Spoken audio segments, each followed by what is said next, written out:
In the legal world, there is a combination of forces that feed a corrupt and suffocating legal system for attorneys. Law schools, law professionals, judges, and even the firms themselves for whom you work create a system, a matrix, if you will, that is nothing like what you thought when you passed the bar exam. The purpose of this podcast is to help you escape this legal matrix, leading you out of the proverbial desert to be free of the bondage of the matrix. Hosted by Bryce D. Nyer, attorney at law with over 30 years experience in the trenches of civil and criminal litigation at the state, federal, and international levels. He's a highly accomplished and resourceful legal professional, a true master of his craft, and he's here to help you get your life back. Here's your host, Bryce D. Nyer. All right. It's another episode of Escape the Legal Matrix with yours truly, Bryce D. Nyer, coming at you live from Fayetteville, North Carolina, home of Fort Bragg. So, tonight's episode called Livestock. Oh, what does that mean, Bryce? I'm going to tell you what it means. Do you ever take stock of your life? Do you ever sit down for a minute and think of your life as a portfolio of experiences? Good, bad, and different. The good, the bad, and the ugly?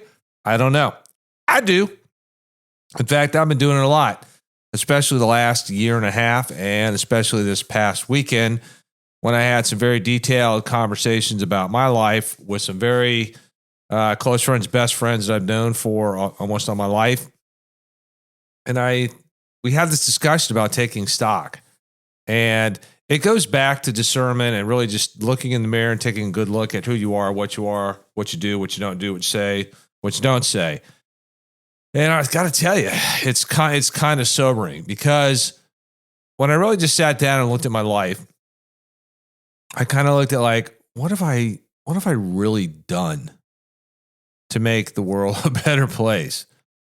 Now, some of my friends said, well, you don't give yourself enough credit. You've done A, B, C, and D. And I'm like, yeah, well, then there's the old saying, one off, fill in the blank, wipes out 100 out of boys. The G-rated version is, shucks. The military version is, well, you get where I'm coming from. Anyway, so I thought about it, and sometimes it's really hard to see the positive things that we do in life. And we were talking about this in particular, kind of in accord with Christian scripture, because here's the reality. When we die, that's it. We're gone from this planet. Now, some people don't believe in an afterlife. I do. I believe that there is judgment before Jesus. I believe that. I'm convinced of it. There's no doubt about it. But then the issue and the question that I look at myself is, am I living and leading my life like Jesus would want me to live and lead my life? Now, a lot of people are out there making fun of God and Jesus and mocking them. And I still, to this day, and I'll say this every podcast, I don't understand why people make fun of Jesus, whether you believe he's the Messiah or not, because historically it's proved that he existed. And there are clear records that he did exist. And even from people that had no dog in the fight. And I just look at my life, and a lot of people out there are like, look at Gandhi, look at Confucius, look at so-and-so. I'm like, yeah, okay, maybe they were good humans, but they didn't rise from the dead. They were not resurrected and come back to life on the third day. It just didn't happen. They're still dead. And of course, that's a clear distinction between Jesus of Nazareth and other people. But it causes you to really, as you get older, or maybe you have a terminal illness, you have to look at your life and take stock of your life, or as I call it, life stock. What is the value of your life? Are you valuing your life by all the shiny things you've accumulated, your 401k, your brokerage accounts, cars, and stuff like that? In fact, I was reading a consent judgment of some people I know, as public record, of how they divided their assets and debts in a huge divorce case. And I thought, these people are miserable. They're just absolutely miserable people. Went at each other with everything they had, which most of the cases I see people do, spending thousands and thousands and thousands and thousands of dollars, as most people do, going through contentious divorce. And I thought, I wonder if they really took stock of their life, or they're just placing the value of their life in the division of the assets and the debts and everything else that goes along with getting divorced. And by the way, as I said before on podcasts, I hate divorce. I think it sucks. God, I think it's just a plague on society. Again, I understand why God hates divorce. But some people take stock of their life by the shiny things that they accumulate. Just like the stupid saying, "Oh, the man with the most things in the end wins." No, it just means he's still dead. Doesn't win anything. He's just got a stockpile of crap he's not going to take with him. And so taking stock, if you're taking stock of your life by all your money, your bonds, your mutual funds, your common stocks, all this, you're going to be sadly disappointed because they're just not going to last. And I was looking, I don't know, I've just been really deep into thinking about that because I look at the status of our world today, and it's burning to the ground. It's in chaos. And the legal system is relevant here in this Escape the Legal Matrix podcast because the legal matrix is coming to the forefront every single day. Every freedom that's taken away, which chips away at your livestock, whether it's body being balanced or business, that's the weapon of choice in today's world. The legal system has been groomed to take your livestock away, your freedoms.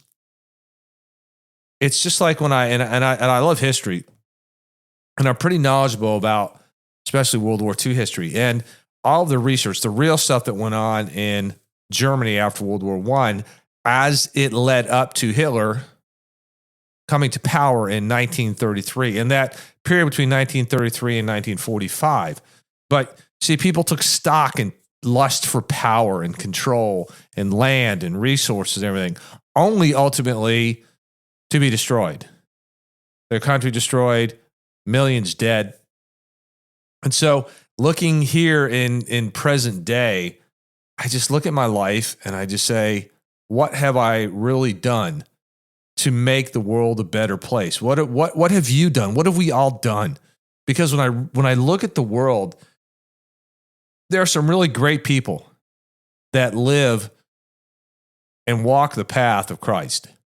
And they do what God tells them to do. And of course, every human sins. I do, you do, I have, and pretty egregiously too. And you look at your livestock and it kind of rises and falls as you live from the day you're born to the day you die. And I don't think God necessarily cares about like all the, well, I know he doesn't care about all the possessions we accumulate. He looks to our heart. And sometimes our hearts, they're empty. They're empty. If the heart was the main sole asset of every human being, a lot of us would probably have a negative value, to be truthful. And I think now is a time to wake up. I know for me, I'm awakening. I thought I was awake until I realized I was not.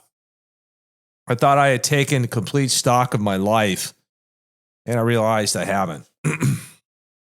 And so I know that I'm in the last quarter of my life, according to the insurance tables. And we don't know when our last breath will be. But for the grace of God, go I. And I sit there and I wonder, I'm like, have I been lukewarm? Have I, 1 foot in, 1 foot out? Have I straddled the fence, so to speak?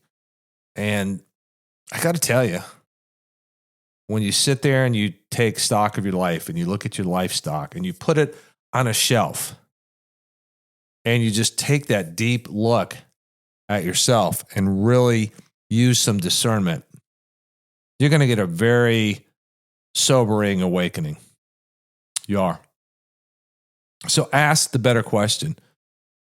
Where in your world is your livestock? What are you taking stock of? What are you stocking up?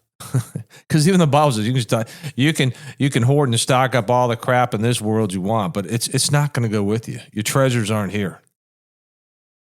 And you'll think about it. As you get older, you approach death, you're terminally ill, or you know somebody that's recently passed away, no matter what age, you got to ask yourself what's on the other side. And when you get to the other side, what is your livestock portfolio going to be? What's it going to be filled with? Good, bad, ugly, indifferent, righteousness, purity, goodness, sin, disobedience. It'll eat at you. It'll definitely eat at you. All these lawyers running around, they won't be there. The final judgment. There won't be. There won't be fancy lawyers there to defend you. It just won't happen. They'll just be absolute truth. And your livestock will be evaluated. Who you were, what you had faith in, where your heart was. You got an opportunity. We all do. Before it's too late, before we die. Because once we're dead, there ain't going to be no way to come back and beg for forgiveness and salvation. It's not going to happen. And people wonder why I talk about it. Well, behold your world. I am. And if you're not, better wake up. Better wake up. So ask yourself that better question. Where in your world are you taking stock? And what is it in? All right, this is Bryce and I for another episode of Escape the Legal Matrix, coming live from Fayetteville, North Carolina, home of Fort Bragg, where every day men and women do what? Don the uniform and wage war against the enemies as they defend our freedoms at what? Yeah, we so often take for granted, and we don't take stock of the freedoms that we have. This is Bryce out.